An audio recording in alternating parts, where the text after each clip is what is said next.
हाय मोरे राम मोरे राम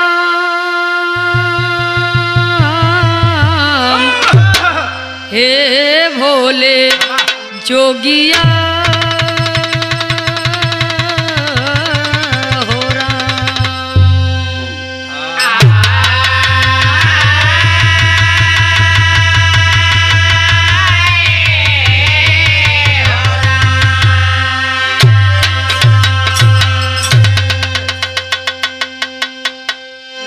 सुनने वाले सभी श्रोता बंधुओं से मेरा बहुत बहुत नमन है। मैं आप सभी का स्वागत करती हूँ, अभिनंदन करती हूँ, वंदन करती हूँ। मैं गायिका कुमारी सुमित्रा नंदनी इलाहाबाद प्रयाग की पावन धरती से अखाड़ा स्वर्गीय रामहित सीताराम राम कैलाश यादव, निर्देशक श्री खेमराज यादव, कवि श्री शिवशंकर बिंद सतहरिया जौनपुर से आप लोगों के बीच में ये काशी विश्वनाथ की महिमा एक बिरहा के रूप में प्रस्तुत है। उम्मीद है कि परम यादड़ी प्रण श्रद्धे श्री प्रकाश यादव मलदहिया वाराणसी के देख रेख में ये कार्यक्रम प्रस्तुत होने जा रहा है, ये बिरहा होने जा रहा है और आप लोग इसको सुनेंगे और हमें आशीर्वाद देने की कृपा करेंगे। एक बिरहा की प्रस्तुति है, एक अनोखी कहानी, एक रहस्यमयी बात। जरा आप लोग गौर से सुनेंगे और आशीर्वाद देने की कृपा करेंगे।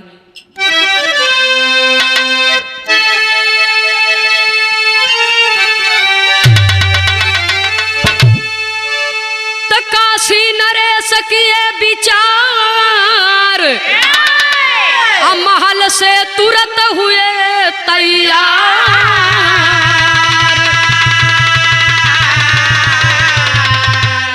तो शिकार खेल चली भय जंगल में सरकार।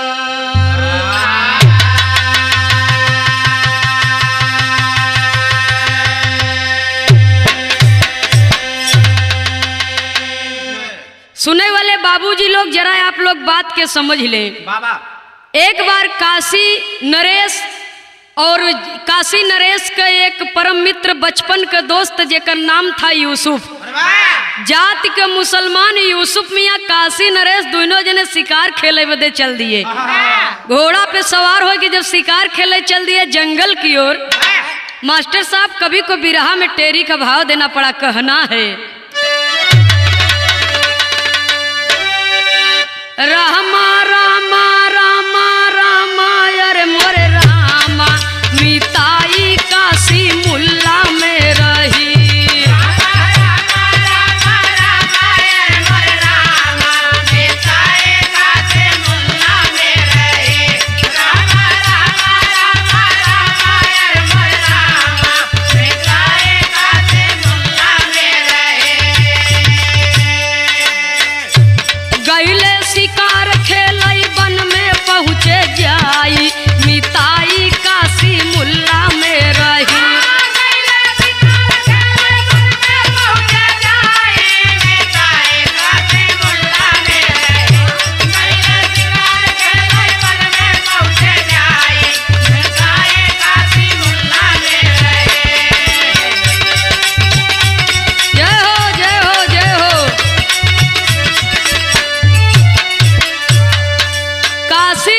यूसुफ मियाँ शिकार खेलते खेलते घोर जंगल में पहुंच गए।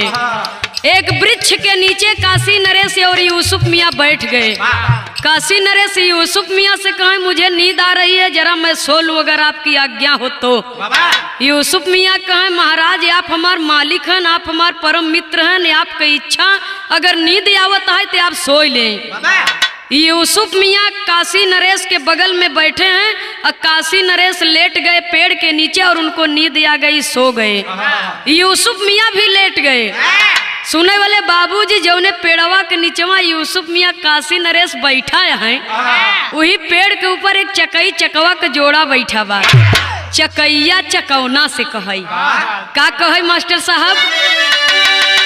चकई कहन लगी चकवा से पति जी सुनिए ध्यान लगा, सोया राजा पेड़ के नीचे ये कर मौत गई।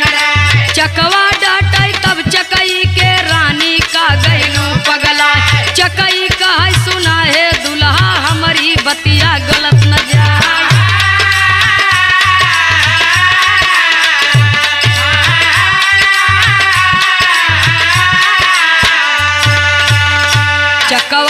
कहै लगा फटकार, चकवा कहै लगा फटकार।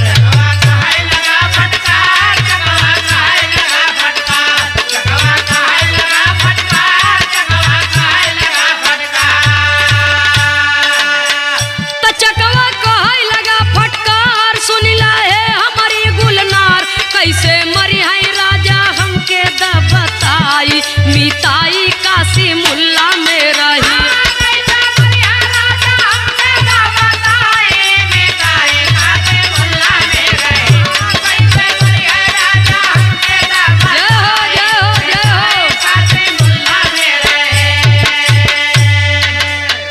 सुने वाले बाबूजी, जौने पेड़ के नीचे काशी और यूसुफ मियाँ लेटे हैं, वही पेड़वा के ऊपर चकई चकवा बैठा, चकैया चकौना से कहे है पतिदेव, जौन पेड़ के नीचे व्यक्ति लेटा है इसकी मौत बहुत जल्द हो जाएगी।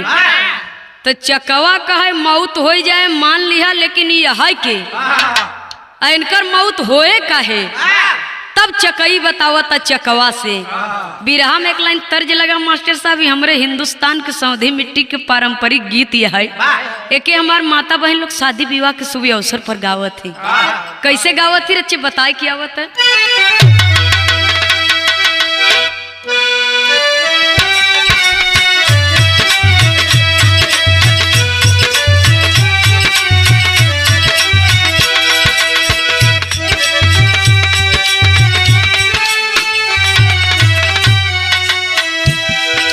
माता बहन लोग गीत गाती है, आई माई बहनी गीत न कभो पुरान भाई न कभो पुरान होए, जब सुनब तब नईन रहे। यही बदे कहना है, कहवा से आवेला बाबा के तितिलावा हो,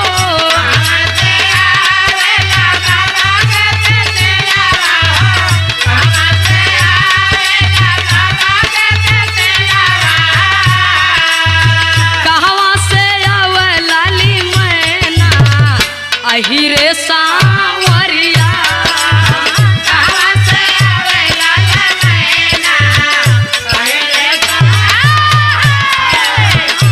जगा जगा भोलेनाथ जगा।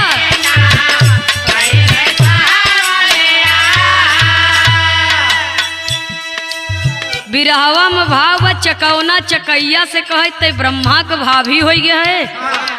जब देखा तब केहू के मौत और जिंदगी के बखान कह दे थू। चकई का है सुना जितना कही उतना ही होए, और न विश्वास हो तो प्रमाण तो है दे देख ली है। तब चकवा कहता चकई से का कहे मास्टर साहब, कहवा से आए रानी ई है दूनौ सथिया हो,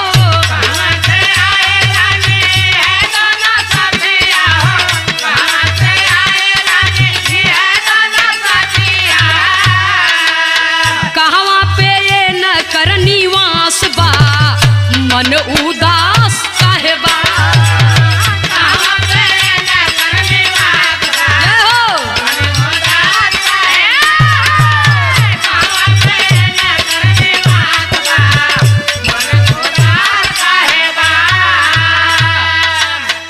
चकई कहे जौन दाहिने तरफ लेटा यहाँ ये है काशी नरेश, और जौन बाएं तरफ लेटा यहाँ ये है काशी नरेश के बचपन के दोस्त यूसुफ मियाँ।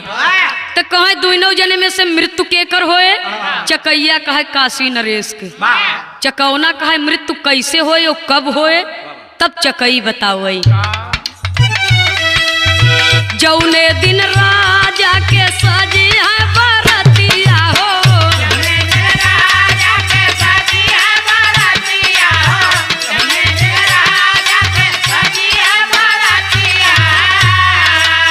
वही दिन होए दुल्हाए न करमौतिया हो,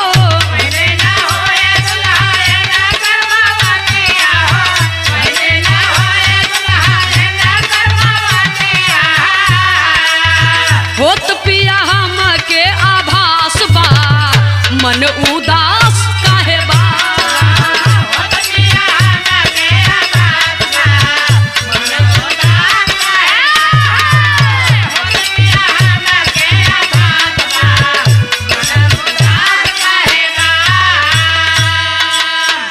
चकैया कहे चकवा से सुन, जौने दिना काशी नरेश दुल्हा बन के हाथी पर बैठे लगी, वही दिना काशी नरेश के हथिया ढकेल के अपने पैरवा से दबाई दे, राजा वही तरह दबाई के मर जाये। जब इतना बात सुना तो चकौना कहे मान ले बच गए, तब चकैया कहे सवाल ही नहीं पैदा बा, चकवा कहे मान ले, हाँ मान ले, अगर बच गए तब कहाँ इनकर मौत होए। तब चकैया कहे, एक लाइन तर्ज लगा मास्टर साहब, स्वर्गीय बाबू श्री राम कैलाश यादव एक गावत रहन। हम तो बाबू राम कैलाश न हो, जब सुने वाले बाबूजी लोग जरा ध्यान देना, लेकिन प्रयास है, कहना है।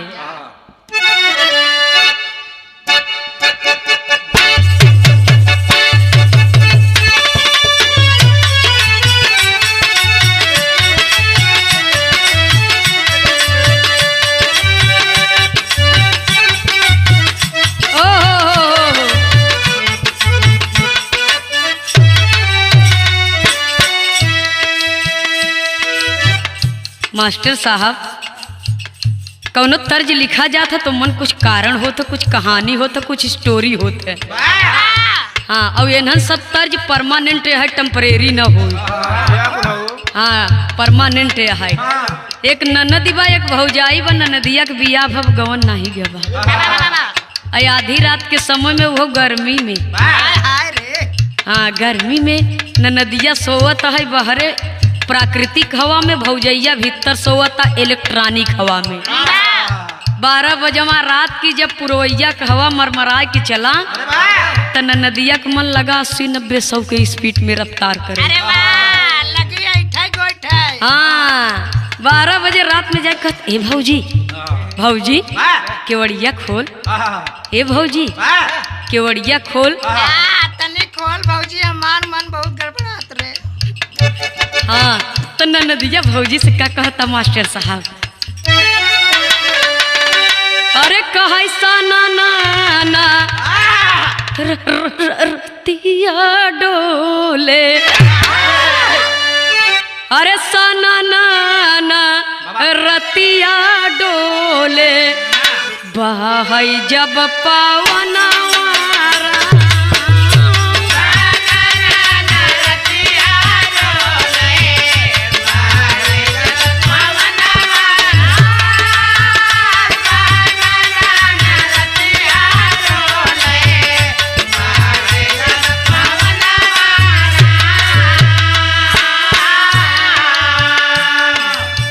केवाड़ धाय धाय पीटत है। तब भौजी सोचिन में जन 12 बजवा रात के कौनो चोर आयन का।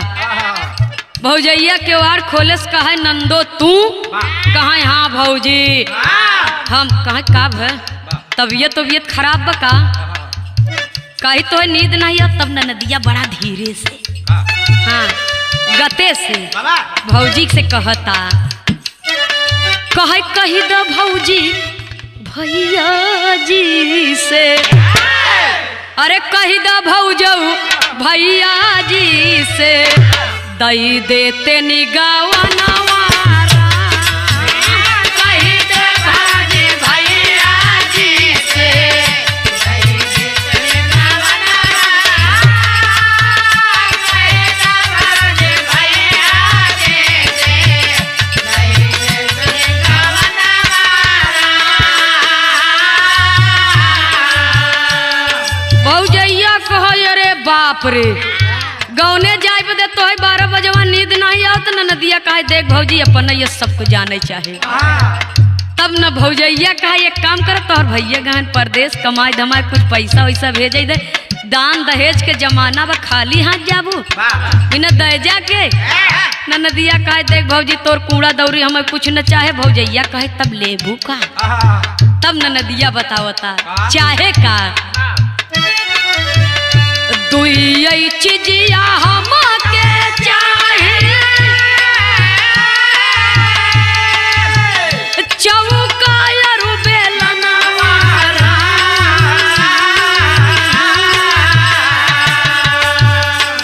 भौजैया कहले चौका बेलना लेके जाबू। आजकल के सास ननद कुल हाइब्रिड हो गए हैं, देखी कहीं आ गए। तब भौजैया से ननदिया मजाकिया अंदाज में कहता, कह लोई कटत गल हिले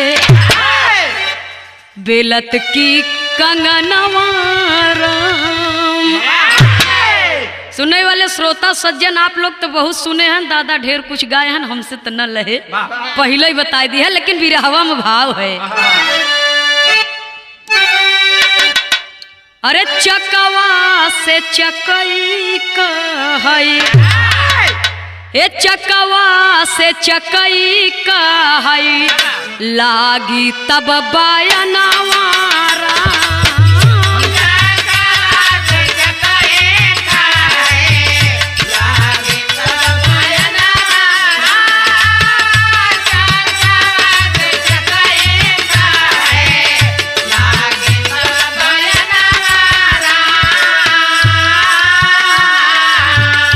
चकवा से चकई कहई लागी तब बायनवा राम। पेड़ावा के नीचे सुनई, पेड़ावा के नीचे सुनई यूसुफ नौजवानवा राम।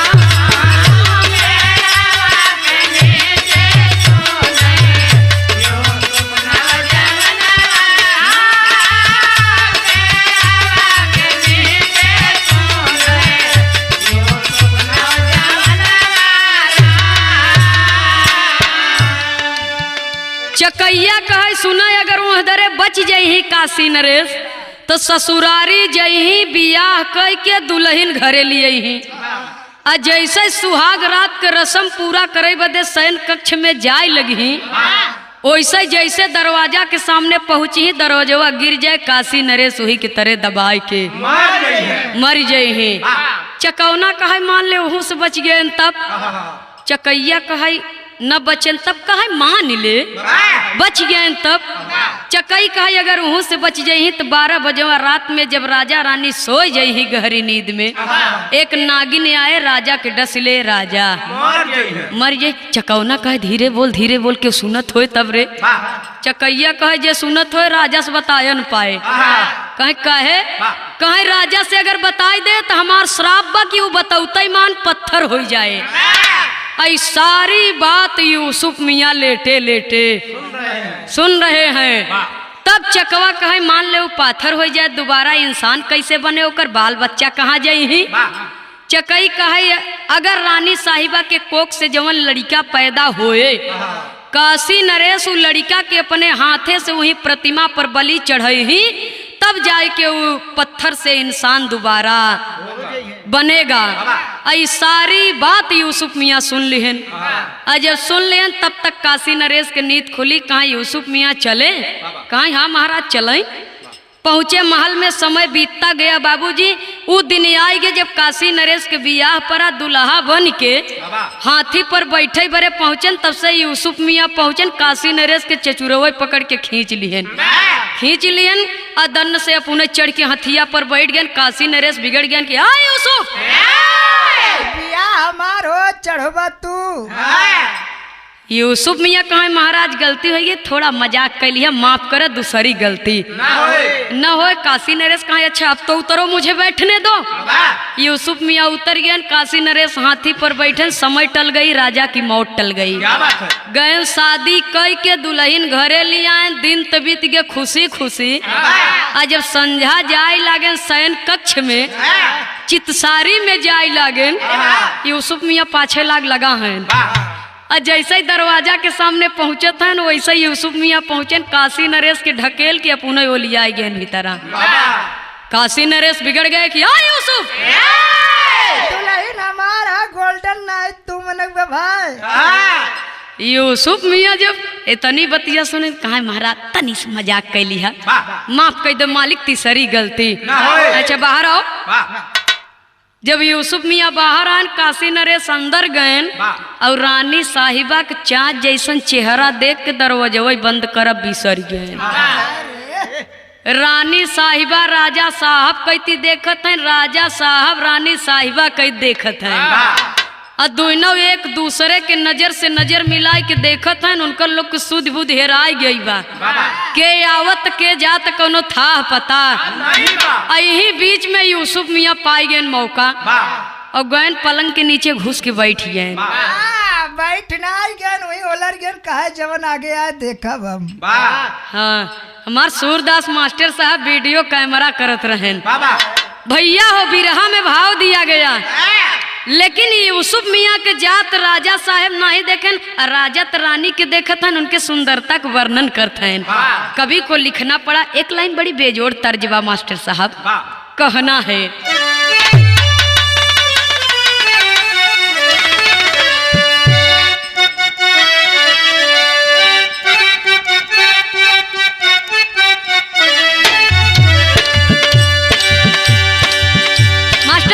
मास्टर एक ही कोनो लड़किया रहा। हाँ, एक लड़की के देख के कहे का कहे भैया, कहे हंस के तू देखा जे एक बेरिया, हंस के तू देखा जे एक बेरिया, हम मरी मरी जाई तोहार क्रिया।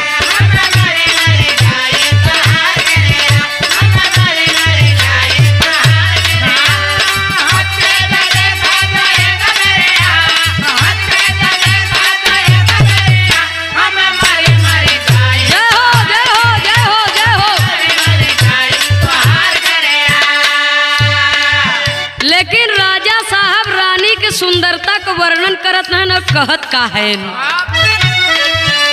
हे रानी से राजा कहले बतिया, तो रानी से राजा कहले बतिया, आज कैसे सुहगवा के कटी रतिया।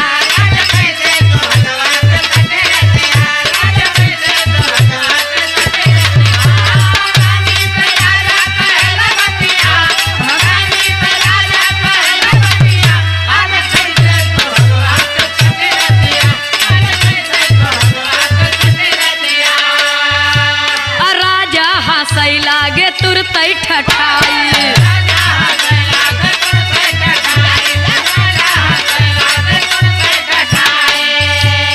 रानी के लिहले उगरवा लगाई,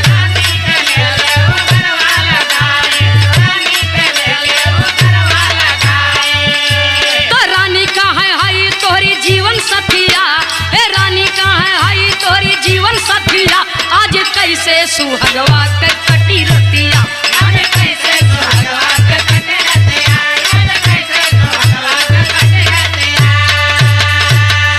राजा रानी दोनों जने बतियावत बतियावत काफी समय बिताए देहन, और तब तक रानी साहिबा की नजर वही दरवाजा पर ही कहे महाराज पहले दरवाजा बंद कैले, नहीं केहू आ जाए महाराज देखे तो बहुत हंसे, मोहब्बत फीका पड़ जाए। हाँ भैया, वह राजा साहब तुरंत दौड़ के गए, दरवाजा बंद किए। राजा रानी पलंग पे बैठे, प्रेम भरी बात चलता और नींद आई गई। दोनों प्राणी सोई गए गहरी नींद में। और जब सोई गए तो जैसा ही 12 बजे वाला बा, कुछ ही मिनट बाकी बा, तब तक बाबूजी एक घटना घटी। कौन घटना घटी? बिरहा में एक लाइन तर्ज बा मास्टर साहब, कबो कबो स्वर्गीय बाबा श्री रामदेव यादव जी गावा करते रहे। कैसे गावे जरा कहना है,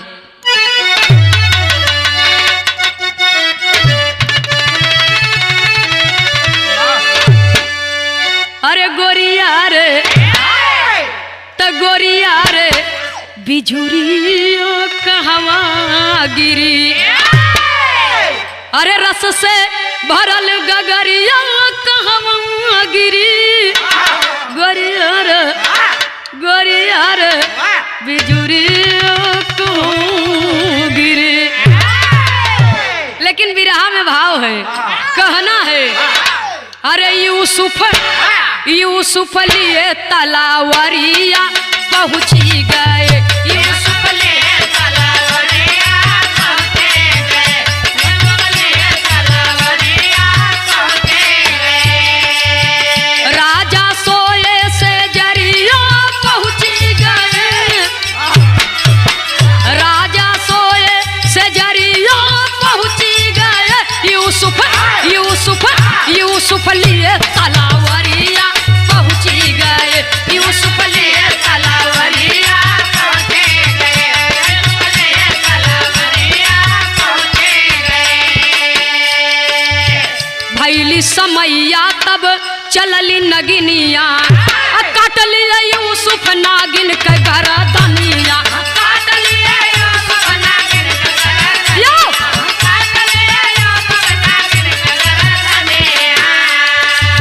हे रानी खुली रानी के निदरिया पहुंची गए खुली रानी के निदरिया पहुंची गए राजा राजा राजा देखे भरी नजरिया पहुंची गए राजा देखे भरी नजरिया पहुंची गए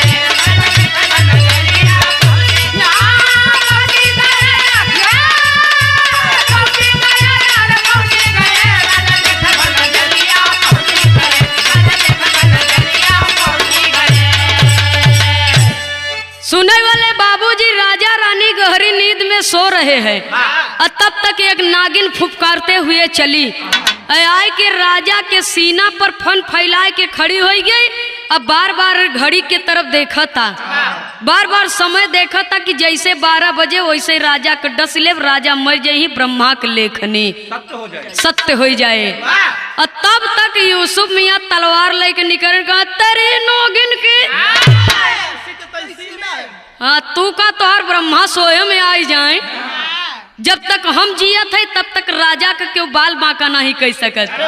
वह म्यान से तलवार निकालन तलवार खींच के मार दिहन 2 खंड हो गए बाबूजी। नागिन के धड़ सर से अलग हो गए। और जब सर से धड़ अलग हो गए तो जैसे झटका में मारे यूसुफ मियाँ और वैसे झटका में एक बूंद खून का छींटा सो रही रानी के होठ पर जाकर के गिर गया। तब यूसुफ मियाँ सोचने लगे कि ये मालिक ये तो गजब हो गया। अगर रानी साहिबा की नींद खुल जाएगी और अपने जीभ से अपन होठ चाट ले हैं तो एक बूंद विषैली नागिन का विष रानी साहिबा की जिंदगी ले लेगा। तो मेरे त्याग और तपस्या का मतलब क्या निकलेगा। राजा रानी 2 जने में से 1 जने अगर मरिए जाही तो मेरे त्याग और तपस्या का क्या मतलब निकलेगा। तो मैं जब तक जिंदा हूं तब तक इनको मरने नहीं दूंगा। अपने धर्म को बचाते हुए सम्मान का ध्यान रखते हुए मर्यादा को बचाते हुए यूसुफ मियाँ तलवार के नोक से रानी साहिबा के होठ पर गिरा हुआ खून पोंछ दिए। और जब खून पोंछ दिए बाबूजी तो ज्यों ही तलवार का स्पर्श हुआ त्यों ही रानी साहिबा की नींद खुल गई। रानी साहिबा देख रही है यूसुफ खड़े हैं, यूसुफ के हाथ में तलवार, तलवार में खून लगा है। घबरा गई। अब मारे डर के मारे राजा साहब को जगाने लगी। और जब राजा साहब उठे नी नजारा देख के घबराए गए। कहा यूसुफ तेरी इतनी बड़ी हिम्मत कि तू यहाँ तक पहुँच गया। एक बात बता, दरवाजा तो बंद है, तू यहाँ आया कैसे और क्यों आया? मिठाई खाए बदे आए हैं भैया हो। जब इतना बतिया सुने नहीं यूसुफ मियाँ कहा महाराज नाराज जिन हो, नाराज जिन हो सरकार, हम कोनो गलती नहीं किए, कोनो अपराध नहीं किए है। कैसे आए ई छोड़े, काहे आए ई पूछे। कहा काहे आई है, कहा जरा एक नजर फर्श पर डालिए। और जब फर्श पर देख रहे हैं बाबूजी तो नागिन के सर अलग धड़ अलग बा। तब तक काशी नरेश घबराए लगे ये क्या है। तब यूसुफ मियाँ कहा महाराज हमरे गलती क्षमा की है, अगर हम न हो तो नागिन तुहर डस ले, तू मर जाता, रानी साहिबा विधवा हो जाती। जब इतना बतिया सुने राजा साहब कहा तुमको कैसे मालूम कि नागिन आएगी मुझे डस लेगी मैं मर जाऊंगा। यूसुफ मियाँ कहा महाराज क्षमा की है, ये हम आपको नहीं बता सकी। कहा क्यों? कहा अगर मैं बताऊंगा तो पत्थर हो जाऊंगा। इतना बात जब सुने कहा पाथर हो जाए चाहे पानी, ऐसे हमसे मतलब नहीं, मैं केवल कारण जानना चाहता हूँ। तुम्हें कैसे मालूम कि नागिन मुझे डस लेगी मैं मर जाऊंगा। जब राजा जिद करने लगे तो 3 हठ बहुत बेकार होते हैं, राजहठ, बालहठ, तिरिया हठ। जब राजा जिद करने लगे तब रानी साहिबा कहा यूसुफ भैया एक बात बताओ, अगर तोहके ये मालूम बा कि 12 बजे रात में नागिन आए राजा के डस ले राजा मर जाए, कहे बिल्कुल। कहा बताई देवा हकीकत पाथर हो जावा, कहा अवश्य। कहाँ तो यह मालूम होए भैया कि अगर तू पाथर हो जावा तो दोबारा इंसान कैसे बनबा। तब यूसुफ मियाँ कहे रानी साहिबा बड़े दुखदाई बात होगी हो, शायद एक माँ के लिए असंभव है। रानी साहिबा कहा यूसुफ भाई आपने जो मेरे लिए किया है, मेरे सुहाग को बचाया है अपने जान पर खेल करके, उसके बदले में अगर मेरी जिंदगी आपके काम आ सके तो आप बता दीजिए, मैं हंसते हंसते आपके लिए अपने जीवन को कुर्बान कर दूंगी। तब यूसुफ मियाँ कहे कि रानी साहिबा अगर हम पत्थर हो जाब तो आपके कोख से चाहे बिटिया हो चाहे बेटवा, वो लड़का के बलि अपने हाथे से स्वयं काशी नरेश मेरी प्रतिमा पर चढ़ाएंगे, तब जाकर के मैं दोबारा पत्थर से इंसान बनूंगा। राजा साहब कहें अब तो बता दो। यूसुफ मियाँ कहें महाराज बताओ, लेकिन यहाँ कहें कहाँ बताऊबा, कहें तोहरे रात दरबार में। रात बीती सुबह हुई, दरबार लगा, खचाखच दरबार भरा है, देखने वालों का तांता लगा हुआ है। काशी नरेश राज सिंहासन पर बैठे, आदेश दिए कि यूसुफ मियाँ अधूरी कहानी को पूरी करो। तब यूसुफ मियाँ भरे दरबार में सबके समक्ष बताते हैं। जैसे ही चकई चकवा की बात करना प्रारंभ किए, वैसे ही बाबूजी एक घटना घटी। वो कौन सी घटना घटी? बिरहा में एक लाइन तर्ज है मास्टर साहब, कहना है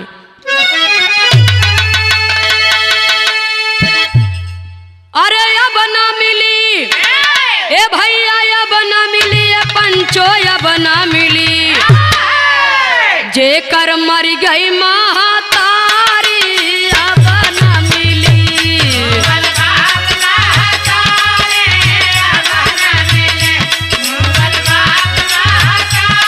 जय हो प्रयागराज, जय हो।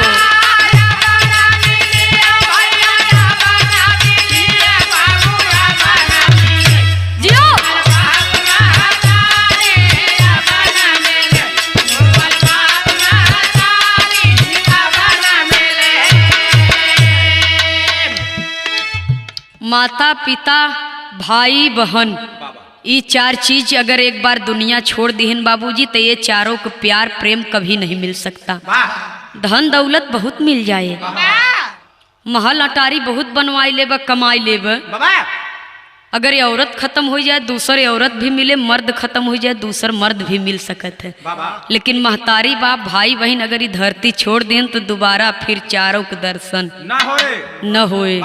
कहना है बाबूजी, बिरहा में भाव दिया गया।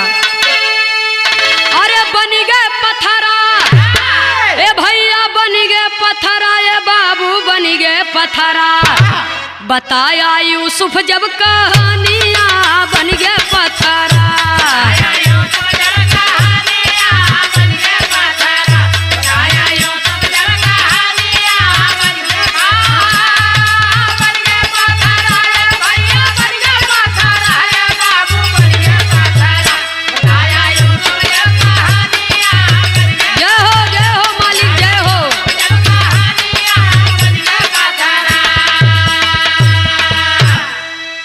यूसुफ मियाँ चकई चकवा की कही हुई सारी बात सही सही दरबार में बताई दिए, और जैसे ही यूसुफ मियाँ के मुख से ये बात समाप्त हुई वैसे ही चकई का श्राप लग गया। यूसुफ मियाँ इंसान से पत्थर हो गए।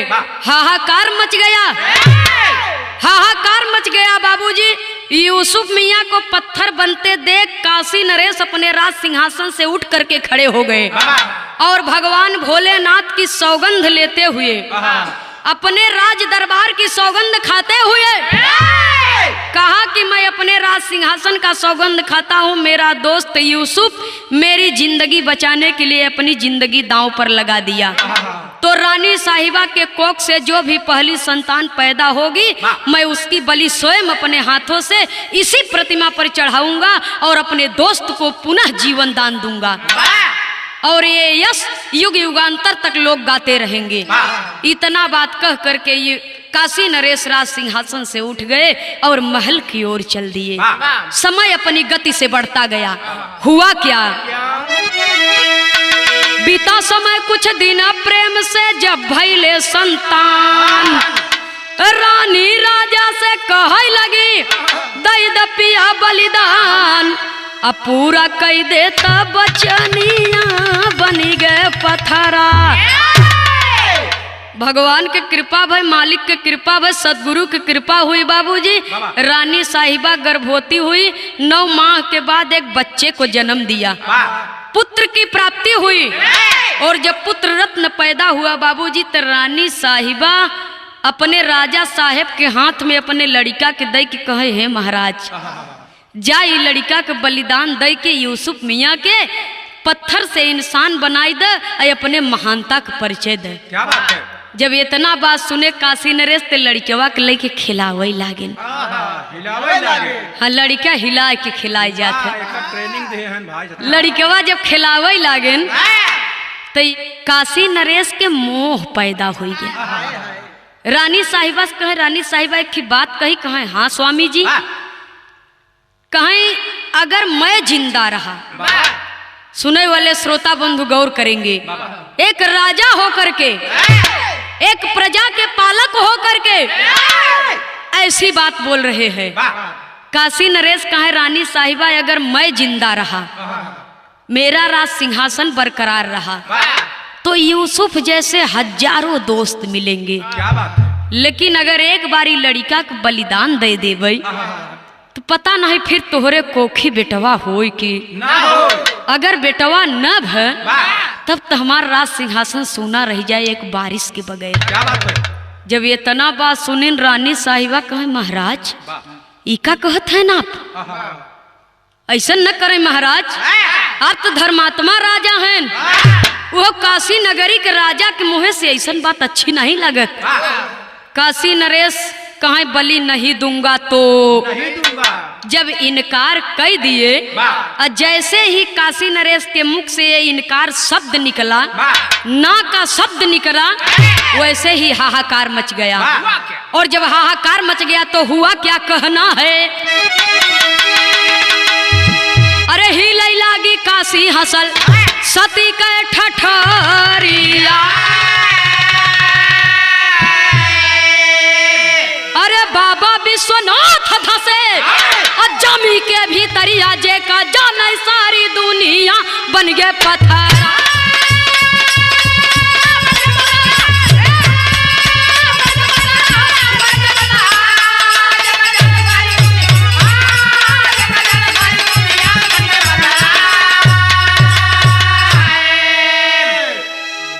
यूसुफ मियाँ पत्थर बने हैं बाबूजी, और काशी नरेश के मन में इतना बड़ा कुविचार, जिसकी जिंदगी बचाने के लिए एक इंसान अपनी जिंदगी दांव पर लगा दिया, दोस्ती का हक अदा कर दिया। लेकिन जब काशी नरेश बलिदान देने से इनकार कर दिए तो पूरी की पूरी काशी नगरी डगमग करने लगी, हिलने लगी। और जब काशी नगरी डगमग होने लगी तब रानी साहिबा के मन में विचार आया कि लगता है भगवान कोप गए हैं, भगवान ऋषिया गए हुआ। रानी साहिबा अपने मन में विचार करने लगी कि मैं अपने एक बच्चे के खातिर हजारों बच्चों की कुर्बानी नहीं दे सकती। ये बात रानी साहिबा ने इसलिए कहा क्योंकि एक प्रजा के, एक राजा के नजर में उसकी प्रजा संतान के समान होती है। रानी साहिबा अपने बच्चे को राजा साहब के हाथ से छीन लेती हैं और ले जाकर के यूसुफ मियाँ के प्रतिमा पर बलिदान देने के लिए बैठती हैं। तब तक काशी नरेश को चटकना लगा। काशी नरेश रानी साहिबा के हाथ से दौड़ करके बच्चे को छीन लिए कि नहीं रानी साहिबा, मैं एक राजा होकर के वादा दिया, वचन दिया, मैं पुरुष होकर के अपने वचन से मुकर गया, लेकिन आप स्त्री होकर के मेरा दिया हुआ वचन निभाने जा रही हैं। धिक्कार है मुझ जैसे राजा पर। वही बाबूजी काशी नरेश अपने बच्चे को अपने हाथ में लिए और यूसुफ मियाँ के प्रतिमा पर बाबूजी अविलंब अपने उस बच्चे का गर्दन जब काटने लगे, जब बच्चे की बलि देने लगे बाबूजी, तो चीख चित्कार से पूरा का पूरा काशी नगरी हिल गई। मासूम बच्चे के खून का छींटा ज्यों ही यूसुफ मियाँ के प्रतिमा पर पड़ा, यूसुफ मियाँ पत्थर से इंसान बन गए। काशी नगरी इसलिए हिल रही थी, बाबा विश्वनाथ इसलिए जमीन में धंसने लगे। उन्होंने कहा कि आए राजा, यही काशी नगरी है जहां पर सत्यवादी राजा हरिश्चंद्र इसी बरुणा नदी के किनारे उनका तिनका तिनका बिक गया, लेकिन अपने सत्य से विमुख नहीं हुए, अपने सत्य के मार्ग से नहीं हटे। अंत में उनको 33 कोटि देवताओं का दर्शन मिला, उनका राजपाट उन्हें वापस दिया गया। तुम तो इस काशी नगरी के मालिक हो, तुम तो राजा हो, मालिक के अंदर इतनी बड़ी दुर्भावना है तो वहां की प्रजा कैसे सुखी रहेगी। माँ सती की ठठरी हंसने लगी कि ऐ राजा, आज मैं हंस रही हूँ, कल सारा जमाना हंसेगा, तेरी जग हंसाई होगी राजा। तू बड़ा कायर है, बड़ा निष्ठुर है राजा। और यूसुफ मियाँ जब पत्थर से इंसान बन गए तो कहने लगे कि हे भोलेनाथ, हे देवा के देव महादेव, मैं यूसुफ अगर सच्चे हृदय से अपनी दोस्ती को निभाया हूँ तो आप इस बच्चे को जिंदा कर दीजिए, इस माँ का आंचल हरा भरा हो जाए, इसके बदले में चाहे आप मेरी जिंदगी ले लीजिए। यूसुफ मियाँ की भक्ति निष्ठा देख करके भगवान भोलेनाथ माता पार्वती प्रकट हुए और अमृत बूट टपका करके उस बच्चे को जीवित कर दिए। माई का सोना आंचल फिर से हरा भरा हो गया। अरे वाह, माँ का सोना आंचल हरा भरा हो गया। भगवान भोलेनाथ ने कहा कि धन्य हो यूसुफ, दोस्ती हो तो तुम्हारी जैसी हो। क्या बात? इसीलिए सकल समाज के लिए कहना है क्या? कि दोस्ती में एक दोस्त दूसरे दोस्त का खुदा होता है। सुने वाले बाबूजी, दोस्ती करना आसान है, लेकिन दोस्ती को ताउम्र निभा देना ये एक महानता है। बाबा, दोस्ती में एक दोस्त दूसरे दोस्त का खुदा होता है, और दोस्त की याद तब आती है जब दोस्त दोस्त से जुदा होता है। आए खुदा, अपनी भी अदालत में मेरी भी एक अमानत रखना, मैं रहूं या न रहूं इस जहां में मेरे दोस्त को सलामत रखना। भगवान भोलेनाथ आशीर्वाद दिए कि धन्य हो यूसुफ। एक दोस्ती द्वापर युग से मिलती है बाबूजी, कृष्ण और सुदामा जी की। 2 मुट्ठी चावल के बदले 2 लोक का राज दे दिए। जैसे हमारे बाबूजी श्री बनवारी लाल यादव जी, नेताजी के पूरे बिरहा जगत के बिरहियन से बड़ी गहरी मित्रता है। बाबू श्री शिव मूर्त यादव जी, बड़े भाई श्री आनंद यादव जी, परम यादड़ी श्री प्रकाश मलदहिया वाराणसी, क्या बात है? कमलेश वर्मा जी, सभी से बड़ी परम मित्रता है बाबूजी। और मित्र वही होता है जो मित्र के गिरे वक्त में काम आए, उसको सहारा दे। इतना बात कह करके जब भगवान भोलेनाथ माता पार्वती अलक्ष्य हो गए, वहीं से एक प्रमाण मिला क्या? कि जिस समय काशी नगरी हिल रही थी, उसी समय हिलते हिलते काशी नगरी थोड़ा सा करवट हो गई, थोड़ा सा करवट हो गई। आज भी मणिकर्णिका घाट के आगे जब आप जाने लगेंगे, वहीं से काशी नगरी थोड़ी सी टेढ़ी है, आज भी ये प्रमाण मिलता है। और आज भी बाबा विश्वनाथ जमीन में धंसे हुए हैं। क्या बात है? ये काशी नगरी जो करवट हुई है, जो बाबा विश्वनाथ जमीन में धंसे हुए हैं, ये इस कहानी के गवाहीकार हैं बाबूजी। क्या बात है? जिस कहानी को आप लोगों के बीच में प्रस्तुत किया जा रहा है, आखिरी और अंतिम प्रमाण में कहना है कि एक दोस्त का कर्तव्य होता है कि आखिरी दम तक अपने दोस्त की सहायता करे, सच्चे निष्ठा और प्रेम से दोस्ती को निभाए। क्या बात है? आखिरी और अंतिम प्रमाण में गुरु घराने के परिचय के साथ में कहना है।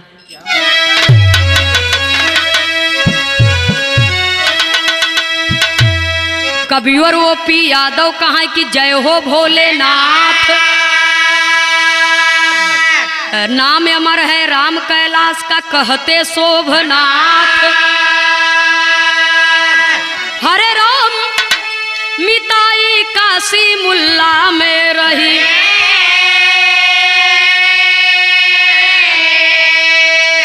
तनंदनी खेमराज से का कोई हाथ मिलाई, मिताई काशी मुल्ला में रही।